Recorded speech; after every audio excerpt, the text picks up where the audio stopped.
अस्सलाम वालेकुम। बड़ी बात के साथ मैं हूं आदिल शाहज़ेब। पाकिस्तान के सबसे बड़े शहर और मईशत के मरकज कराची में पाकिस्तान स्टॉक एक्सचेंज पर नाकाम दहशतगर्द हमले पर जहां सिक्योरिटी फोर्सेज और स्टॉक एक्सचेंज के निजी गार्ड्स तारीफ और तहसीन के मुस्तहिक है, वहीं यह सवाल सर उठा रहा है कि इस हमले के पीछे कौन से अनासिर हैं। गुज़श्ता दिनों सिंध में रेंजर्स और सिक्योरिटी फोर्सेज पर यके बाद दीगरे होने वाले हमलों के बाद क्या पाकिस्तान में दहशतगर्दी की एक नई लहर उठ रही है और क्या इसमें मुलव्विस BLA जैसी दहशतगर्द तंजीमों को इंडिया की जानिब से पुष्पनाही की जा रही है। ये सवालात इसलिए भी अहम है क्योंकि पाकिस्तान में अवाम, पुलिस, रेंजर्स, फौज सब ने मिलकर मुल्क के एक तवील जंग के बाद जो मुल्क के लिए लड़ी, कई हजार जानों की कुर्बानी दी, उसके बाद अमन हमने हासिल किया, जिसे एक बार फिर सपुताज और मुतासिर करने की कोशिशें नजर आ रही हैं। लेकिन आज जिस तरीके से सिक्योरिटी फोर्सेज ने बरवक्त और भरपूर कार्रवाई की, उसने साबित किया कि अब इस अमन को मुतासिर करने की कोशिशों को कामयाब नहीं होने दिया जाएगा। आज सुबह तकरीबन 10 बजे पाकिस्तान स्टॉक एक्सचेंज की बिल्डिंग पर उस वक्त हमला करने की कोशिश की गई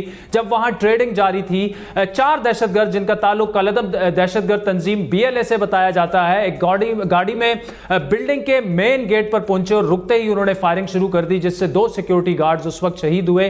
लेकिन दीगर गार्ड्स और स्टॉक एक्सचेंज में मौजूद पुलिस एहलकारों ने फौरन जवाबी कार्रवाई की और 2 दहशतगर्दों को गेट के अंदर दाखिल होने से पहले ही मार दिया, जबकि दीगर 2 दहशतगर्दों को भी स्टॉक एक्सचेंज की बिल्डिंग में दाखिल नहीं होने दिया गया। इस लड़ाई में पुलिस की रैपिड रिस्पांस फोर्स के एक अफसर भी शहीद हुए।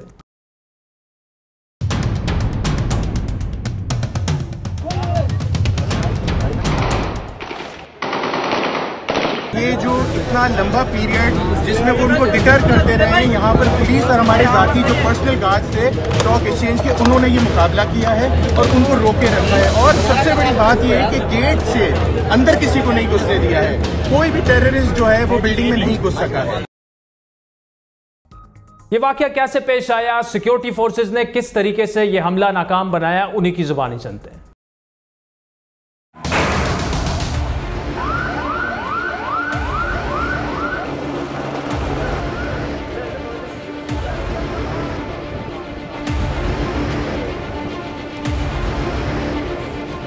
तो उधर गिरे, फिर मैंने एक को शूट किया, वो मर गया था। फिर उन्होंने बोला भाई एक बंदा और भी जिंदा है जो हमें शूट कर रहा है।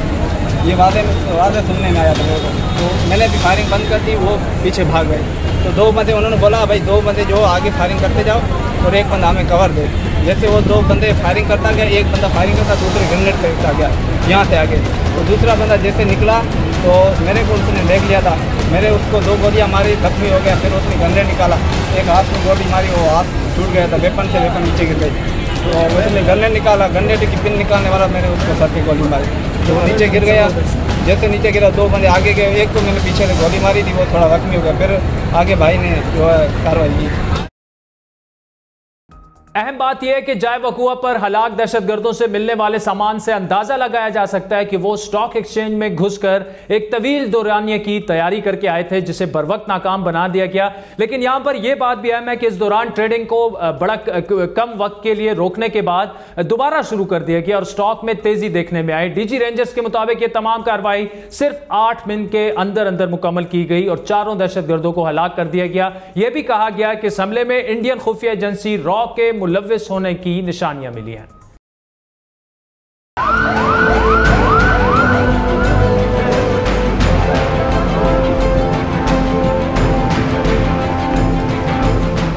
एक गाड़ी जिसमें 4 दहशतगर्द सवार थे वो आए और यहाँ पे उन्होंने अंदर जाने की कोशिश की और फायरिंग की। ये वाकया 10:02 पर शुरू हुआ।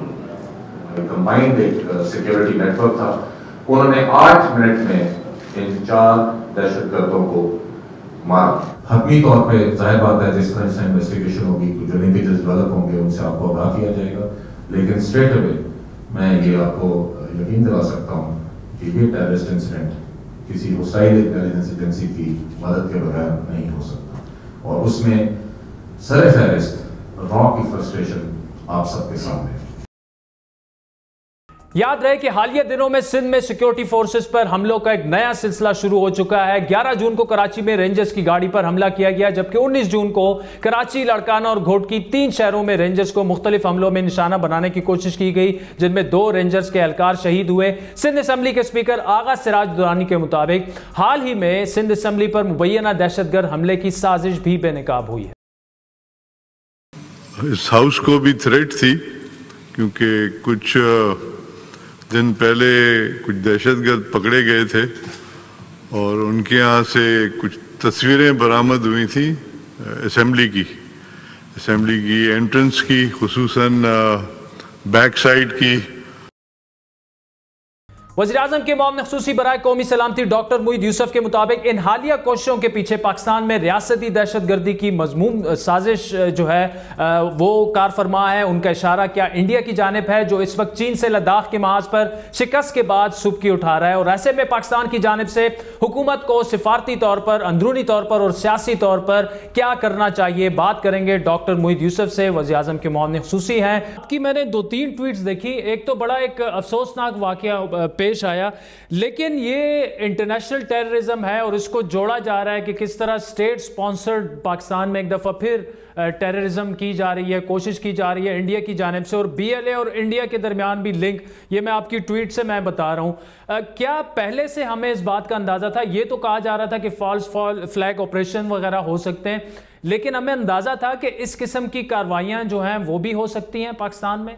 शुक्रिया आदिल। देखिए, पहले तो मैं एक बात वाज़े करूं कि हम ये बात कर रहे हैं कि आज ये वाक़या हुआ, कीमती जानें ज़ाया हुई, हमारे अहलकार शहीद हुए। पहले तो मैं खराज तहसीन पेश करता हूँ उन सब को, उनके अहल खाना से ताज़ियत करता हूँ। ये कौम के दिफा के, मेरे आपके दिफा के लिए इनकी जानें जो हैं वो कुर्बान हुई हैं। दूसरी बात, इसमें किसी किस्म का कोई शक नहीं होना चाहिए कि ये क्या हुआ, किसने किया, किसने करवाया। देखिए, एक नैरेटिव दुनिया में मैं ख़ुद देखता रहा, वस्त में चलता रहा कि जी वो एक मुल्क है, जमहूरियत है, बड़ा अजीब टॉलरेंट है, और एक दूसरा मुल्क है वो ऐसा नहीं है। ये नैरेटिव किसने बनाया? हिंदुस्तान ने।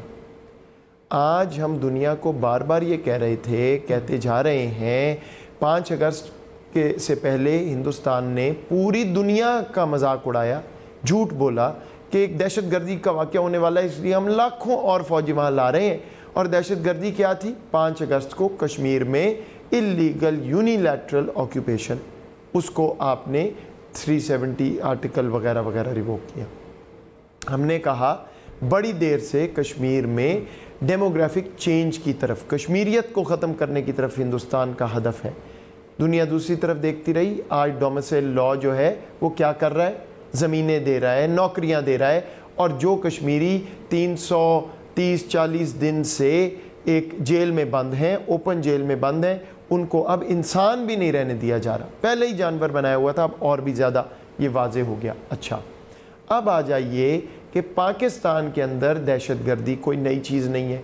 हमने तो डोसियर दिए हुए हैं अक़वाम मुत्तहिदा को, हम बार बार बात उठाते हैं। ये जो BLA है, ये एक इंटरनेशनली लिस्टेड टेररिस्ट ग्रुप है, US की, अमेरिका की, बरतानिया की फॉर्मली लिस्टेड टेररिस्ट ग्रुप है।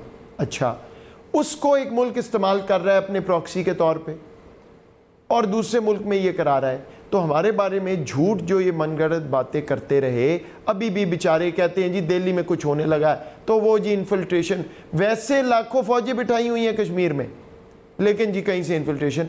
तो अब ये मजाक बन गया है। एक नहत्ते पाकिस्तानियों को ये सोचें ज़रा इस बात को, ये कोई हमारे स्टेट इंस्टीट्यूशन नहीं, कोई हमारे स्टेट के एहलकार नहीं, ये निहत्ते सिविलियंस को, पाकिस्तान की मईशत के एक पिलर को, एक सिंबल को अटैक कर रहे हैं। इससे ज़्यादा क्या वाज़े आपको इसमें निशानदेही चाहिए? तो एक तो ये बात। दूसरी बात मैं एक और वाज़े कर दूं, सॉरी जवाब लंबा हो गया है। ठीक, इनफ इज़ इनफ। ये जो हम बात करते हैं ना कि जी वो बैकफुट, नो बैकफुट। हमने दुनिया को ये बावर कराना है और कराएंगे कि स्टेट स्पॉन्सर्ड टेररिज्म इस रीजन में कहाँ से आ रहा है। या तो दुनिया मुझे ये बता दे कि चीन पागल है, नेपाल पागल है, बांग्लादेश पागल है, पाकिस्तान पागल है, लेकिन एक मुल्क जो है वो बहुत अक्लमंद है। चीन के साथ क्या हुआ, वहाँ के मुंह की खानी पड़ी हिंदुस्तान को। नेपाल ने मुंह पे उनके मारा एक नया नक्शा, बोल नहीं सके। अब नेपाल का जो सरबराह है वो कह रहा है जी कि ये मुझे यहाँ से आउट कराना चाह रहे हैं, यानी सियासत में भी मदाखलत कर रहे हैं। पाकिस्तान पिछले साल अल्हम्दुलिल्लाह कोशिश की, बालाकोट के बाद आपको पता है कि क्या नतीजा निकला। बांग्लादेश जो वैसे हिमायत करता है आज क्या बात कर रहा है। तो ये नहीं हो सकता कि सारा खिता पागल हो गया और एक अक्लमंद सियाना वहाँ बैठा है। हमें साफ नज़र आ रहा है जो हिटलर की हम तशबीह देते हैं मोदी से, बिल्कुल दुरुस्त है। वही नतीजे की तरफ ये बात जा रही है, खुदकुशी कर रहा है। अफसोस इस बात का है कि बाकी खिते को भी डिस्टेबलाइज कर रहा है। I don't want to mince my words, ये बात बिल्कुल वाज़ेह होनी चाहिए दुनिया को भी और हर एक को जो यहाँ देख रहा है कि क्या हुआ है। ठीक, अच्छा मोहित ये बताइएगा कि क्या ये जो इस वक्त रीजनल सिचुएशन चल रही है चाइना और इंडिया के दरमियान, अगर सिंध में सिर्फ देखा जाए रेंजर्स पर इससे पहले भी एक हमलों का एक तसलसल है BLA का, और ये अभी इतना काफ़ी सिग्निफिकेंट उन्होंने अटैक किया है, तो ये उसी से सारा फिर जुड़ा है। उसी अगर रीजनल कॉन्टेक्स्ट में उसे देखा जाए, कितनी हमारी फिर सिक्योरिटी फोर्सेज और एजेंसियां इसके लिए तैयार थीं और हैं अभी भी? देखिए आदिल, एक बात समझिए, कोई ऐसा इबाम किसी को नहीं होना चाहिए, कोई किसी को ये परेशानी नहीं होनी चाहिए कि कोई लहर आ गई है दहशतगर्दी की।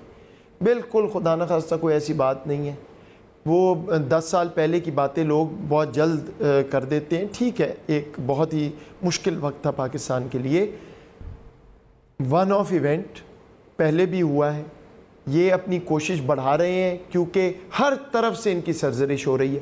पाकिस्तान की डिप्लोमेसी काम कर रही है, दुनिया इनके ख़िलाफ़ बातें कर रही है। आज मैं बात कर रहा था 800 के करीब आर्टिकल्स और ये सारे इदारे आए हैं हिंदुस्तान के ख़िलाफ़ 5 अगस्त के बाद से। अच्छा, चीन के सामने डिस्ट्रैक्शन ढूंढनी है, नेपाल ने किया डिस्ट्रैक्शन, तो हर तरफ से तो रुस्वा हो रहे हैं। तो ये उनकी आउटलेट है, लेकिन ना तो कोई ऐसी लहर है। पूरे हमारे इदारे हर कोई अल्हम्दुलिल्लाह आज भी आपने देख लिया बिल्कुल तैयार और तैयारी भी है, कोई ऐसी परेशानी की बात नहीं है। लेकिन जो वो कर रहे हैं वो हाईलाइट होगा और हम as a self respecting nation अपना डिफेंस जानते हैं। जो कुछ उसके लिए करना होगा वो हम करेंगे। ये बात मैं वाजे कर दूं, मैंने आपको पहले कह दिया, इनफ इज़ इनफ। ये नहीं होगा कि जी वो दुनिया में जाके जी हमारा तो बड़ा जी बॉलीवुड है तो ये है तो आप बाकी चीज़ें भूल जाएं। This will not happen any more. We will call spade very clearly. अच्छा डॉक्टर साहब ये भी बताइएगा, BLA कितना कोई बड़ा थ्रेट है, और स्पेशली जो नेक्सेस हैं इंडिया और BLA के, इसको थोड़ा सा बताइएगा, क्योंकि ज़्यादा पाकिस्तान में लोगों को पता नहीं है कि किस तरह से ये कनेक्टेड हैं, और जो जितनी भी मुदाखलत पहले भी इंडिया करता रहा है बलूचिस्तान में, अभी भी इसका मतलब वो जारी है, क्योंकि नेक्सेस तो बलूचिस्तान से भी होंगे, इंटरनेशनली भी कनेक्शन उनके होंगे, जारी बात है। लेकिन इस बारे में थोड़ा सा बताइएगा। सिर्फ 2 जुमले मैं बोलूँगा। पहली बात, ये तीसरी सरहदें इस्तेमाल करते हैं, सेंचुरी प्रोवाइड करते हैं और फिर पाकिस्तान के ख़िलाफ़ इस तरह के हमले करवाते हैं। तमाम सपोर्ट उनको मिलती है। ये तो हमने आपको बताया, मैंने डोसियर्स भी दिए हुए हैं, दुनिया को प्राइवेटली भी बताया हुआ है। ना सुनना चाहें तो एक फ़र्क बात है। दूसरी बात, मैं एक आपको प्रोवोकेटिव बात कर रहा हूँ, लेकिन शायद ही कोई ऐसा एपिसोड हो इस वक्त पाकिस्तान में, शायद ही, जिसमें फिंगरप्रिंट्स आपको इस तरह की कुव्वत के, तीसरी कुव्वत के नहीं मिलते। शायद ही कोई ऐसा हो। तो अब आप खुद अंदाज़ा लगा लें कि किस लेवल पे बेचारे बुखलाए हुए हैं, किस लेवल पे डिस्ट्रैक्शन चाह रहे हैं, और कुछ पल्ले नहीं पड़ रहा तो इस तरफ का रुख किया हुआ है। हमें भी नज़र आ रहा है, दुनिया को भी नज़र आ रहा है, और मैं आपको बार बार कह रहा हूँ कि ये एक सुसाइडल मिशन पे चल रहे हैं, अभी भी एम्बैरेस हो रहे हैं, इंशाल्लाह आगे जाके और होंगे। हमारा काम अपना दिफा करना है, हमारे इदारों का, हमारे तमाम सिस्टम का, और वो इंशाल्लाह होता रहेगा। डॉक्टर मोहित यूसुफ साहब, thank you so much for joining us. साजिन वक्त दो चाहते हैं एक ब्रेक का, जिसके बाद ओपोजिशन की बात करेंगे, मुल्क की सियासत की बात करेंगे। आज बजट भी मंजूर हो चुका है, अपोजिशन ने मुस्तरद कर दिया था। ये चहमें गोइयाँ हो रही थी कि हुकूमत के पास शायद अददी अक्सरियत नहीं है बजट मंजूर करवाने के लिए, लेकिन ऐसा कुछ नहीं हुआ। इन तमाम मामलात पर बात करेंगे। साबिक वज़ीर आज़म शाहिद खकान अब्बासी और वफाकी वज़ीर तारिक बशीर चीमा हमें ज्वाइन करेंगे। हमारे साथ रहिए।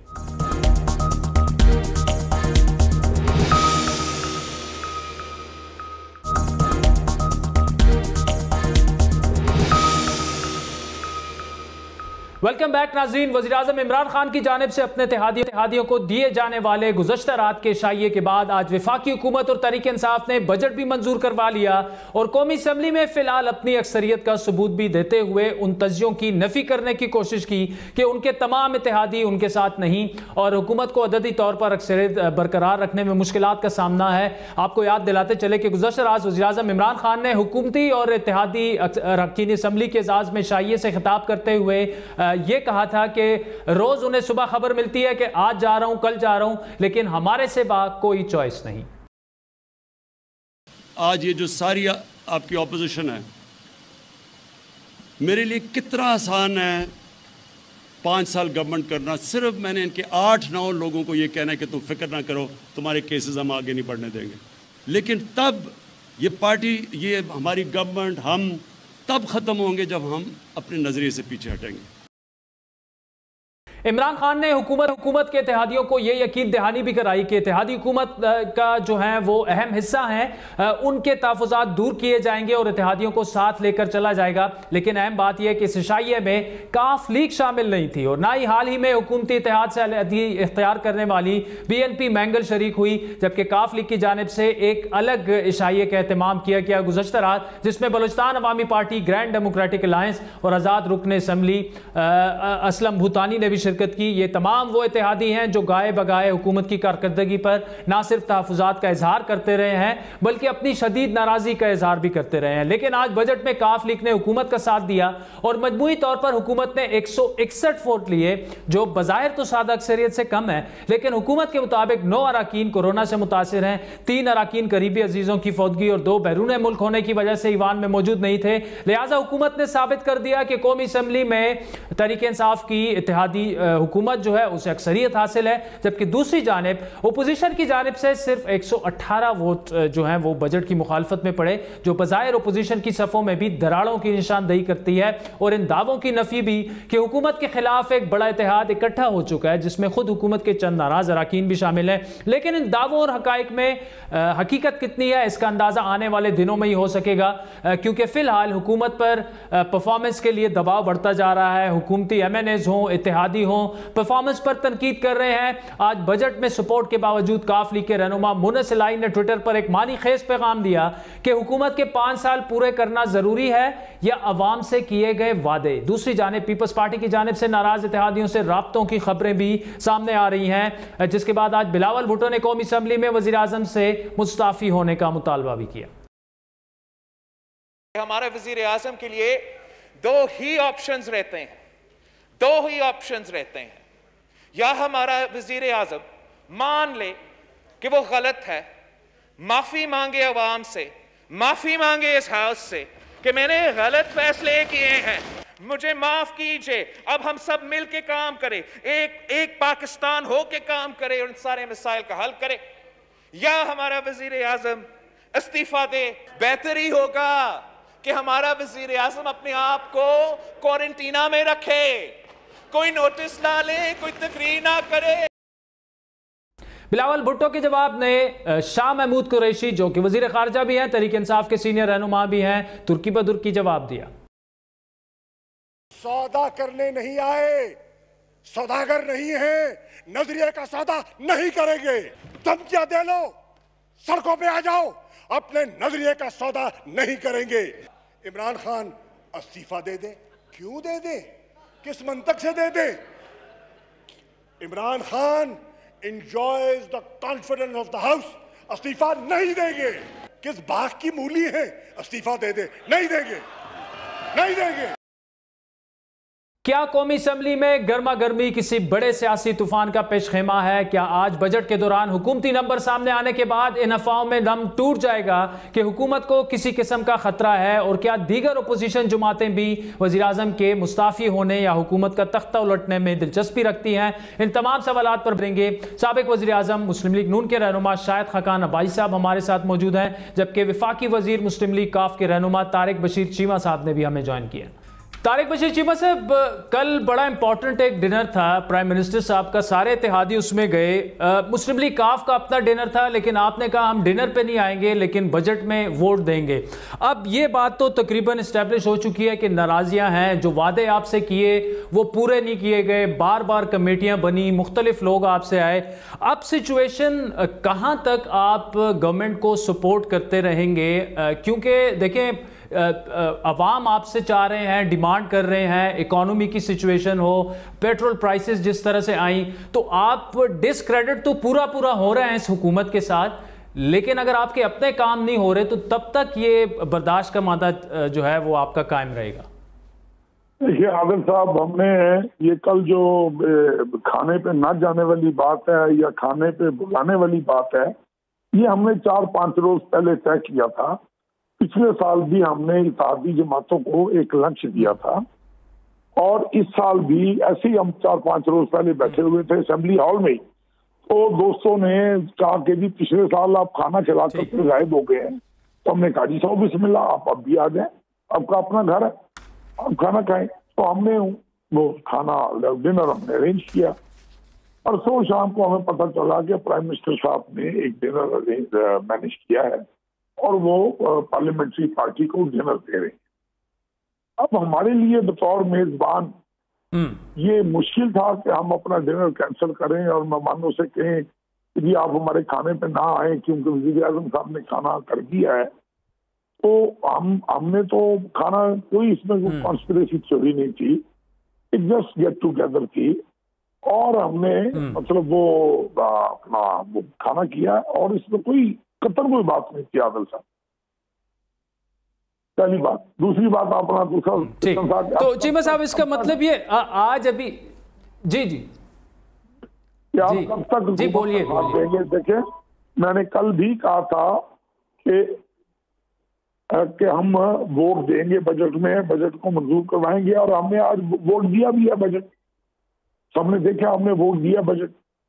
अब बात यह है कि भाई तो अगर हम मीटिंग पे नहीं गए, कौन सा इतना बड़ा जुर्म हो गया है?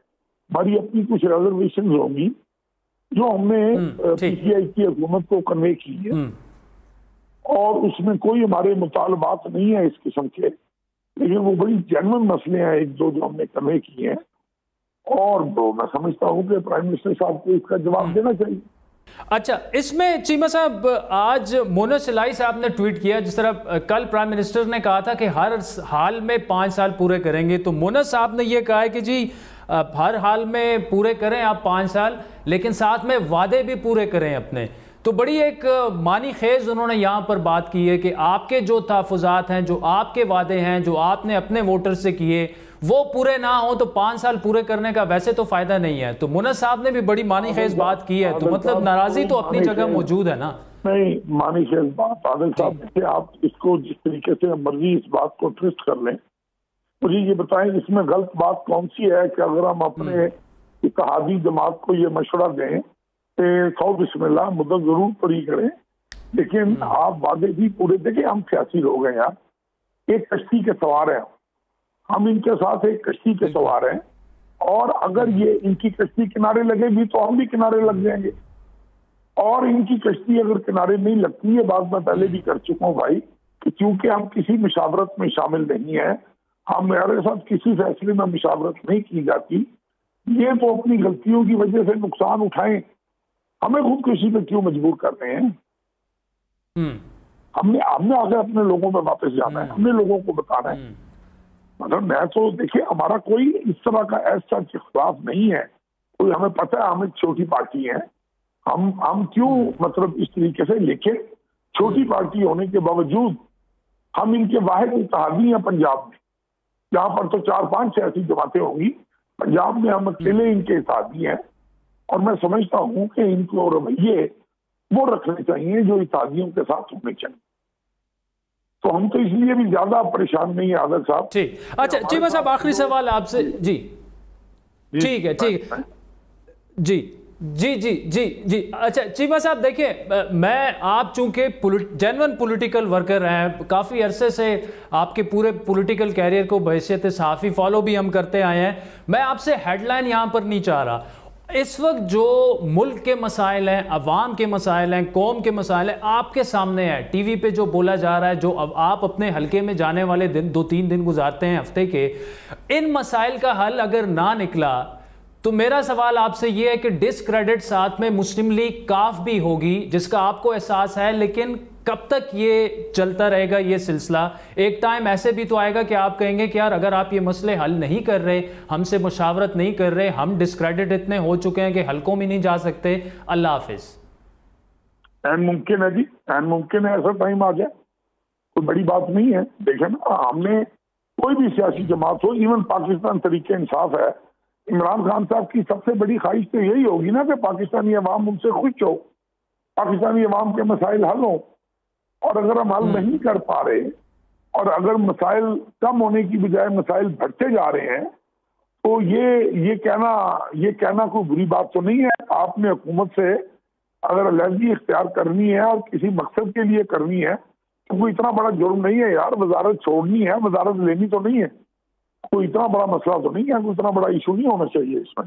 ठीक। तारिक बशीर चीमा साहब, thank you so much for joining अस। शाद खकाना भाई साहब, thank you so much for joining us. Budget आपने भी रिजेक्ट कर दिया था, पीपल्स पार्टी ने भी, मुत्तहिदा अपोजिशन का नाम दिया गया कि सबने वो रिजेक्ट कर दिया था, लेकिन गुज़श्ता साल की निस्बत ज़्यादा अक्सरियत से आज बजट जो है वो पास हो चुका है। और खान साहब तो यही कह रहे हैं कि जी कोई ऑप्शन नहीं है, मैं ही रहूँगा अगले 5 साल। तो ये जो इतनी लंबी चौड़ी तकरीरें की जा रही हैं, उसका कोई फ़ायदा दिख रहा नहीं है। देखिए, ये इजहार राय होता है जो आप बजट इजलास में करते हैं। हुकूमत कायम रहती है अपनी अददी अक्सरियत पर, अगर अददी अक्सरियत नहीं होगी तो हुकूमत कायम नहीं रहती। आज तक पाकिस्तान में कोई मिसाल नहीं है कि किसी हुकूमत ने बजट या कोई और वोट लूज किया हो जब तक उसके बाद अक्सरियत है। तो हमने जो रिजेक्शन का इजहार किया कि हमने ये कहा कि ये बजट जो है ये अवाम के हक में नहीं है, ये मुल्क के हक में नहीं है, ये मुल्क को तरक्की नहीं दे सकता, मुल्क के मसाइल हल नहीं कर सकता, इसके अंदर इदाद व शुमार गलत है और हम इसको रिजेक्ट करते हैं।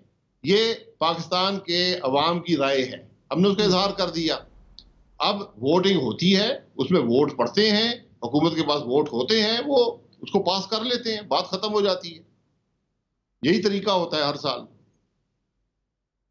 लेकिन इस अब भाई साहब एक जेस्चर तो है, एक रिफ्लेक्शन तो है कि अभी भी उनको अक्सरियत जो है वो हासिल है और वो कह रहे हैं कि मुझे अवाम ने मैंडेट दिया है। तो फिर क्यों बार बार कहा जा रहा है कि जी वो रिजाइन करें, मुल्क उनसे चल नहीं रहा है, इकॉनमी उनसे चल नहीं रही? मुल्क चल रहा है, इकॉनमी चल रही है।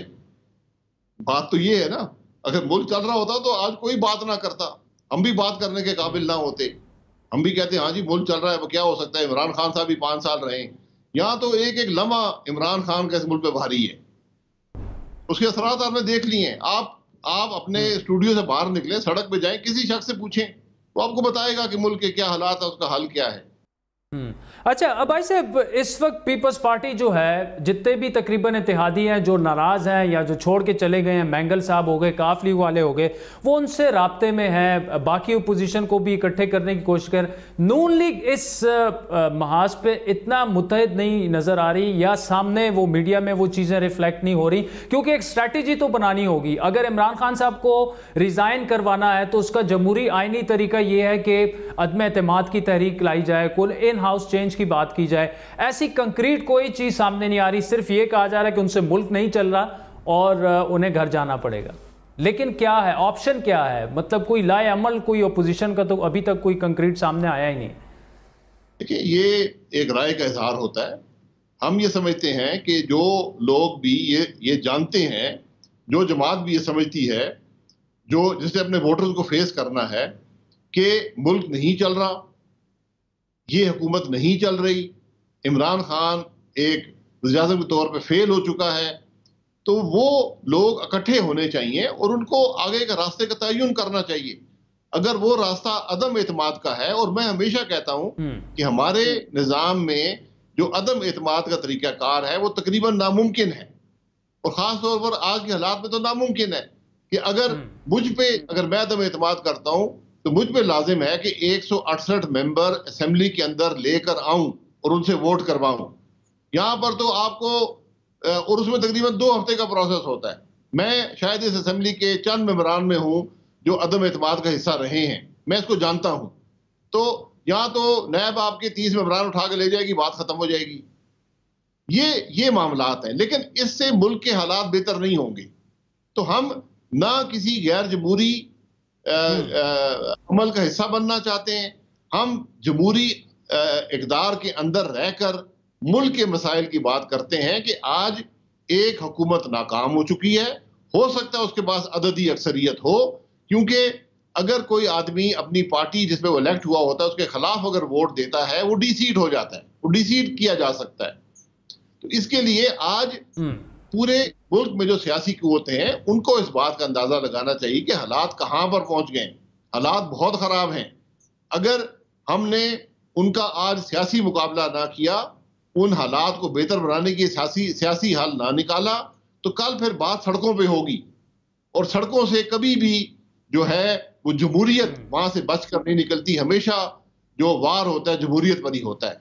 तो आज ये सबकी जिम्मेदारी है, सबसे बड़ी इमरान खान साहब की जिम्मेदारी है कि हालात को समझें। अगर वो हालात से बेखबर बैठे रहेंगे तो ना मुल्क चलेगा, ना सियासत रहेगी, ना जमहूरियत रहेगी। अब भाई साहब, आपने कहा कि बाकी अपोजिशन जमातों को भी सबको इस वक्त जिम्मेदारी का एहसास करना चाहिए, चाहे वो इमरान खान साहब हैं, चाहे वो बाकी अपोजिशन जमातें हैं, लेकिन सबसे बड़ी अपोजिशन जमात तो आपकी है। अब ये प्रेस कॉन्फ्रेंसेस करके तो अभी तक तो यही लग रहा है कि अपोजिशन इकट्ठे बैठ के सिर्फ प्रेस कॉन्फ्रेंसेस ही कर सकी है, इससे बात आगे नहीं बढ़ी। तो अगर वो चले जाएं तो अवाम को कुछ अल्टरनेटिव तो आपने दिखाना है कि वो चले जाएंगे, उसके बाद ये होना चाहिए। आप अदम एतमाद पर भी अदम एतमाद का खुद ही इजहार कर रहे हैं, तो होगा क्या? क्या इमरान खान साहब खुद रिजाइन करें और खुद ही इलेक्शन का ऐलान कर दें, तब मुस्लिम लीग नून जो है वो सेटिस्फाइड होगी? देखिए, सियासत सर्कस नहीं होता। आप हर रोज सर्कस नहीं लगा सकते। लोगों ने जैसा भी वोट दिया, इलेक्शन हो गया, एक हुकूमत आ गई है, लूली लंगड़ी थी, आज बिल्कुल ही अपाज हो चुकी है। अब आप अगर वो हुकूमत बैठना चाहे तो कुछ अर्सा बैठ सकती है। मुझे पूरा यकीन है कि अगर अददी अक्सरियत उनके पास है वो चंद दिन और गुजार लेंगे, लेकिन इनका हर लम्हा मुल्क के लिए भारी है। इस हुकूमत का हर लम्हा मुल्क के लिए भारी है। अगर आज हुकूमत ये महसूस करती है कि हुकूमत सही चल रही है, तो फिर वो किसी बड़े ख्यालों की दुनिया में रहते हैं। हुकूमत नहीं चल रही, मुल्क नहीं चल रहा, मुल्क को बेपनाह खतरात हैं, मईशत तबाह हो चुकी है, कोविड का चैलेंज है। ये हुकूमत इन चैलेंजेस का मुकाबला करने में नाकाम है।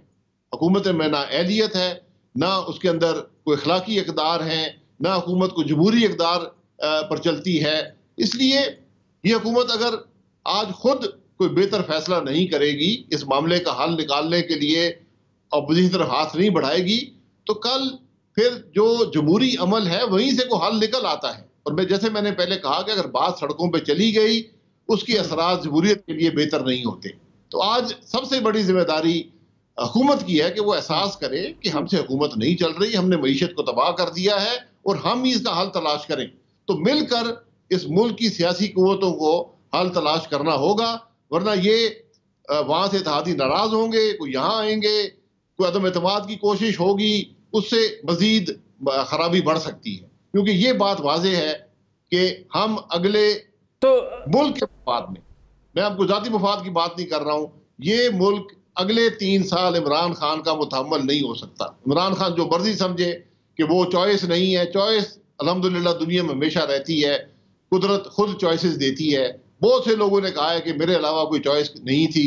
ज़ुल्फ़िकार अली भुट्टो साहब ने कहा था कि मैं कुर्सी बड़ी मजबूत है। कुर्सी मजबूत नहीं होती, आपका अमल अगर मजबूत हो, अवाम के मसाइल हल कर सके तो आप मजबूत होते हैं, वरना आपको अवाम के गुस्से का सामना करना पड़ता है। और हम उस स्टेज पे पहुंच गए हैं कि शायद अवाम कल सड़कों पे आ जाएं और इस पूरे निज़ाम को उठाकर बाहर फेंक दें। ठीक, अच्छा भाई साहब, 2 चीज़ें हैं। एक तरफ आप ये कह रहे हैं कि इमरान खान मज़ीद 3 साल इस मुल्क का जो है इमरान खान का मुतहम्मिल नहीं हो सकता, लेकिन साथ में आप ये भी कह रहे हैं कि हुकूमत को ये रियलाइज़ करना है कि मिल के मसाइल का हल तलाश करना होगा, अपोजिशन की तरफ हाथ बढ़ाना होगा। तो एक तरफ आप इस पर भी तैयार हैं कि मिलकर मसाइल का हल निकालें तो मामलात चलें आगे की तरफ, क्योंकि मैंडेट आपने ये भी माना कि उन्हें मैंडेट जिस किस्म का भी था उन्हें मिल चुका है, मतलब अदरवाइज उन्हें 5 साल पूरे करने चाहिए, लेकिन साथ में आप कह रहे हैं कि वो मुतहमिल भी नहीं हो सकते, तो आपकी तरफ हाथ बढ़ाएं तो खान साहब चल जाएंगे, मिलकर मुल्क को निकाल लेंगे। अगर ओपोजिशन को साथ में ना लेके चले तो फिर खान साहब को बोरिया बिस्तर गोल करना पड़ेगा, यही आप फरमा रहे हैं? जी, मैं ये नहीं कह रहा हूं, मैं समझता हूं कि उनको खुद एहसास होना चाहिए। मुझे आप बता दें, क्या मुल्क चल रहा है? क्या हुकूमत चल रही है? क्या आप मुतहम्मल हो सकते हैं इस हुकूमत के अगले 3 साल की? जो तबाही 2 साल में हो गई है, क्या आप ये तबाही 3 साल और बर्दाश्त कर सकते हैं? क्या और कुछ रह गया तबाह करने के लिए? तो अब हल निकालना है ना।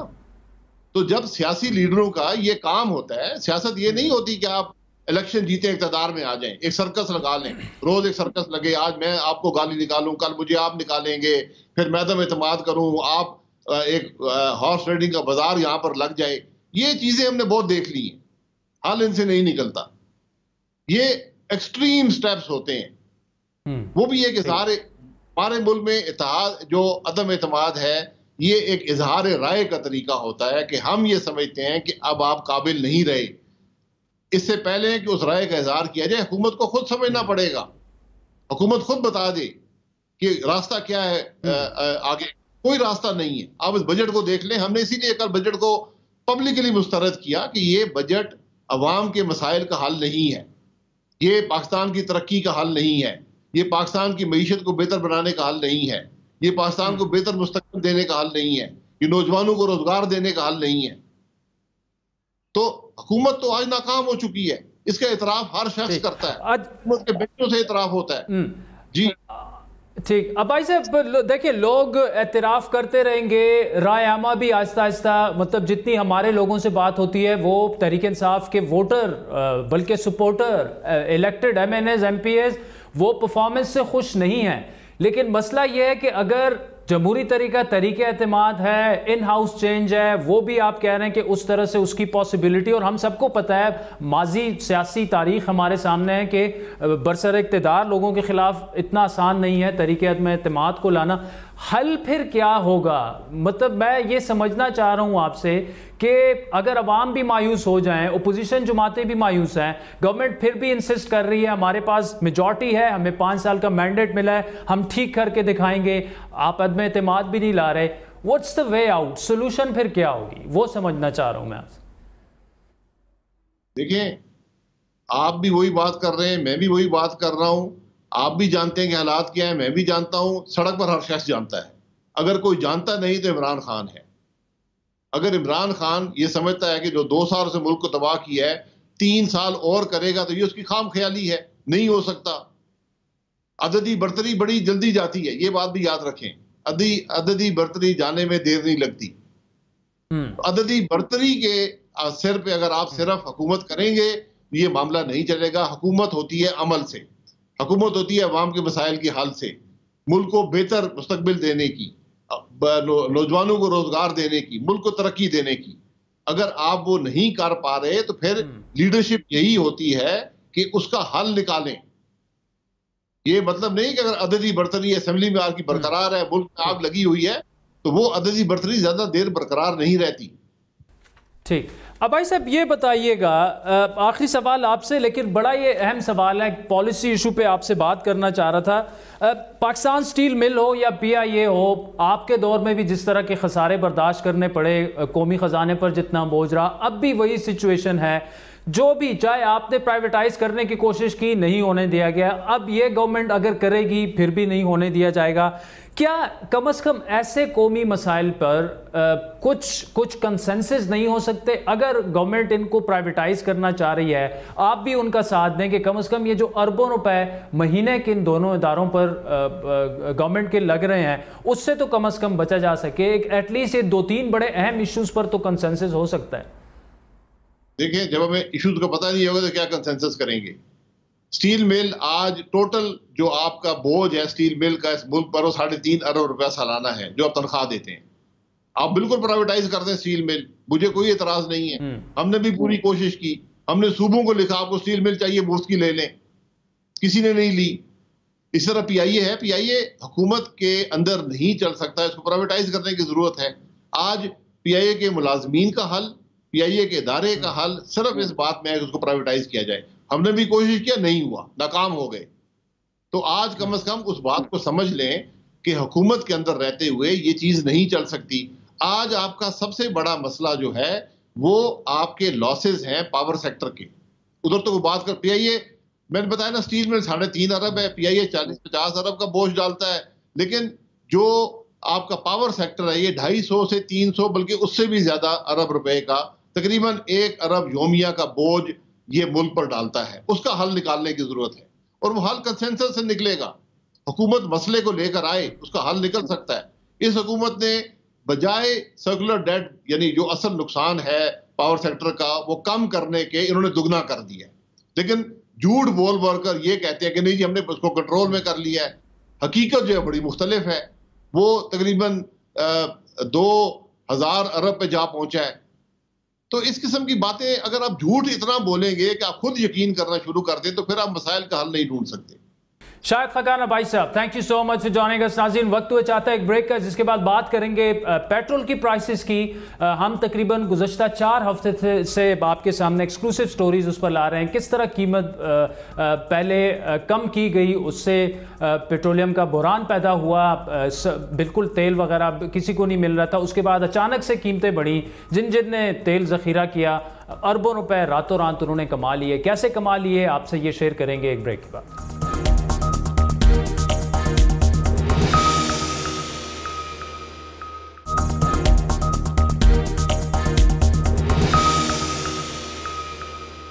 पेट्रोल सस्ता हुआ तो मिला नहीं। हुकूमत की जानिब से निजी ऑयल कंपनीज को उस वक्त जिम्मेदार करार दिया गया जो हुकूमत पर दबाव डाल रही थी कि कीमतों को कम ना किया जाए। यहां तक कहा गया कि लाइसेंस मनसूख होंगे, जुर्माने होंगे, हुकूमत की जानिब से कहा गया। लेकिन फिर अचानक रातों रात 26 जून को हुकूमत ने 27 जून को वही किया जो निजी ऑयल कंपनीज चाहती थी, यानी तेल की कीमत में इजाफा किया जाए। तेल की कीमतों में 26 से 27% तक का होशरबा इजाफा कर दिया गया, जिसके बाद ही वही पेट्रोल पंप जहां अब तक तेल नायाब था, अचानक नई कीमतों के बाद इजाफे के साथ बहरान खत्म हो गया।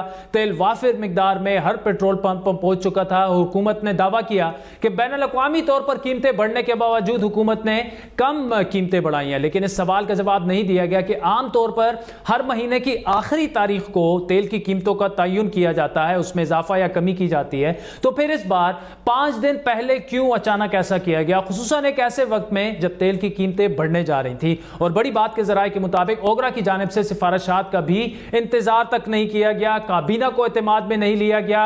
इस बात का जवाब बड़ी बात में हम पहले ही दे चुके हैं कि वजारत पेट्रोलियम हुकूमत को यह मशवरा दे चुकी थी कि तेल की कीमतों को कम ना किया जाए, और अगर ऐसा किया गया तो कंपनीज तेल का बहरान पैदा कर देंगी। और इस दौरान पीएसओ की जानिब से बार बार वार्निंग जारी की गई, तनबीह दी गई। उसके बावजूद ओगरा और वजारत पेट्रोलियम ने किसी किस्म की कोई कार्रवाई नहीं की, बल्कि काबीना में सिफारिश की गई कि ना सिर्फ कीमतों का फार्मूला निजी ऑयल कंपनीज के हक में बदला जाए, बल्कि कीमतों में कमी भी ना की जाए। ऐसा क्यों किया गया, यह सवाल जब हमने वज़ीर आज़म के मुशीर डॉक्टर शहबाज गिल से किया तो उन्होंने तस्लीम किया कि यह सिफारिश या लिखा गया खत जो कि नदीम बाबर ने, जो कि एनर्जी के मिनिस्टर हैं, मुशीर हैं, उन्होंने लिखा था, वो काबीना ने रद्द कर दिया था। आपको बार बार वार्न किया गया पेट्रोल का। खुद नदीम बाबर साहब ने 28 मई को इक्तिसादी राब्ता कमेटी को खत लिखा है कि तेल की कीमतों का तयन जो है वो 30 दिन की बजाय 15 दिनों में किया जाए, वरना ये जो निजी कंपनियां हैं ये स्टॉक नहीं कर रही हैं और बहरान आने वाला है। कल काबीना ने उनके इस खत को रद्द किया कि ये मुनासिब नहीं था। क्यों किया जाए, पहले भी तो वही मैकेनिज्म चल रहा था, तो कभी तेल का बहरान नहीं आया ना। तो अब जब तेल सस्ता हो रहा है तो हम मैकेनिज्म्स क्यों चेंज करें ताकि अवाम को रिलीफ ना पहुंचे। अगर हम कीमत ना कम करते तो आज तेल पूरा होता मुल्क में। सिंपल सा जवाब है। जो बात नदीम बाबर साहब कह रहे थे कि उसका मैकेनिज्म चेंज कर दें, वो मैकेनिज्म यही था कि अभी फिलहाल कीमत कम ना करें, ये बात थी। अगर प्राइम मिनिस्टर वो बात मान लेते और कभी कीमत ना कम करते तो आज तेल का बहरान ना होता, आपके पास तेल होता।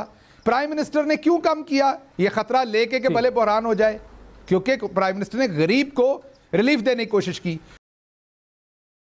अब ये मामला जब काबीना और वजीर आजम के नोटिस में आया तो वहां पर भी यही सवालात हुए, और वफाकी वजीर एविएशन गुलाम सरवर खान के मुताबिक वजीर आजम हो या काबीना हो, वो मुशीर पेट्रोलियम नदीम बाबर हो या उमर अयूब साहब हो जो कि वफाकी वजीर हैं पेट्रोलियम के, उनके जवाबात से मुतमईन नहीं हुए। टेक्नोक्रेट्स के होते हुए उसके बावजूद कैसे ये बुरहान पैदा हो जाता है? और उनके जवाबात से लग रहा तो नहीं है कि वो मुतमईन कर पाए हैं वज़ीर आज़म साहब को या काबीना के दीगर मेंबरान को कि क्या किस वजह से ये बुरहान पैदा हुआ, स्टॉक पूरा नहीं है। तो ये एक बात हो तो बंदा करे ना। यकीनन आदिल, किसी की ब्रीफिंग से, चाहे वो स्पेशल असिस्टेंट टू पीएम हो या मिनिस्टर पेट्रोलियम हो या सेक्रेटरी पेट्रोलियम हो या चेयरमैन ओगरा हो, किसी की ब्रीफिंग से, किसी की जवाब से ना तो प्राइम मिनिस्टर मुतमिन हुए और ना ही कोई कैबिनेट कुलीग मुतमिन हुआ। और बड़ा सीरियस व्यू था कैबिनेट का भी और ख़ास कर प्राइम मिनिस्टर का भी। और फिर उन्होंने एक हफ़्ते का टाइम दिया है और एक हफ़्ते के टाइम के बाद इस पर भी कुछ स्पेशल एक्शन होगा इंशाअल्लाह ताला। ये अनटच नहीं जाने देंगे इंशाअल्लाह। अच्छा खान साहब, ये जो 4 सवालात वज़ीर आज़म साहब ने पूछे, जो सेक्रेटरी साहब को और उनको ओगरा वालों को भी हैंड ओवर कर दिए गए हैं, एक हफ्ते में उनका जवाब आना है, क्या वो थे सवालात थे? अगर आप हमसे शेयर करना चाहें, अगर आपने पूछे हों आपके सामने उन्होंने वो इन डिटेल शेयर करेंगे मिनिस्टर इंफॉर्मेशन अपनी प्रेस कॉन्फ्रेंस में। और वो 4 सवालात उन्होंने प्राइम मिनिस्टर ने अपने प्रिंसिपल सेक्रेटरी को कहा है कि वो मेरे साथ आफ्टर कैबिनेट बैठ के आपने डिस्कस करके 4 क्वेश्चन देने हैं जो उनके ज़हन में कोई होंगे, तो वो इन डिटेल फिर तफसील उसकी प्रेस कॉन्फ्रेंस में इंफॉर्मेशन मिनिस्टर। अब तक वज़ीर आज़म इमरान खान की जानिब से किए जाने वाले 4 सवाल मिले हैं, ना उनके जवाबात मिले हैं। लेकिन यह ज़रूर हुआ कि हुकूमत ने निजी ऑयल कंपनीज और निजी ऑयल कंपनीज ने वजारत पेट्रोलियम को जिम्मेदार करार देते हुए एक दूसरे पर उंगली उठाई, जबकि ओगरा और वजारत पेट्रोलियम भी एक दूसरे पर गफलत का इल्ज़ाम लगाते रहे। वजारत पेट्रोलियम कहती रही कि यह ओगरा की जिम्मेदारी थी कि वो मुल्क में मुकम्मल स्टॉक की फराहमी पर नजर रखे, लेकिन ओगरा के मुताबिक यह वजारत पेट्रोलियम का काम है। डॉन अखबार के रिपोर्टर खलीक कियानी की खबर के मुताबिक ओगरा की जानिब से वफाकी काबीना को हाल ही में अरसाल की जाने वाली रिपोर्ट में दावा किया गया है कि ओगरा ने वजारत पेट्रोलियम को मार्च में ही आगाह कर दिया था कि तेल की फराहमी का मामला कीमतों में उतार चढ़ाव के बायस मुतासिर हो सकता है। ओगरा के मुताबिक वजारत पेट्रोलियम ने पहले इंपोर्ट्स बंद की, उसके बाद हुकूमती फैसले पर 3 रिफाइनरीज को भी बंद कर दिया और इसी बायस यह बहरान खड़ा हुआ। अब सवाल यह है कि एक दूसरे पर इल्जाम तराशी तो होती रही, अब भी हो रही है, लेकिन इस सारे बहरान में वजारत पेट्रोलियम की कारकर्दगी पर बड़ा सवालिया निशान लग चुका है, जिसकी तस्दीक हमारे ही शो में हुकूमती अराकीन ने भी की। तो फिर अब तक मुशीर पेट्रोलियम नदीम बाबर के खिलाफ कोई कार्रवाई क्यों नहीं हो सकी, जबकि यह वाज़ेह है कि वो ना सिर्फ इस बहरान के जिम्मेदार थे बल्कि कोशिश कर रहे थे कि तेल की कीमतें कम होने का फायदा अवाम को भी ना पहुंचे। आज यही सवालात हुकूमत से ओपोजिशन ने भी किए। जब आप जानते हो इस मुल्क का हर किसान, हर हारी का फसल खतरे में है, आपने ऊपर से ये पेट्रोलियम लेवी का बम उड़ा दिया है, हुकूमत को भी कोई फायदा नहीं पहुंचा। अगर फायदा पहुंचा है तो हमारा ऑयल कंपनीज को फायदा पहुंचा है। सच जो है बड़ा कड़वा होता है, बहुत कड़वा होता है। 10-12 दिन की जो है वो किल्लत जो है इंस्टेंटली जो है गायब हो गई। उन्हीं पंपों पे पेट्रोल नए रेट के ऊपर मिलना शुरू हो गया।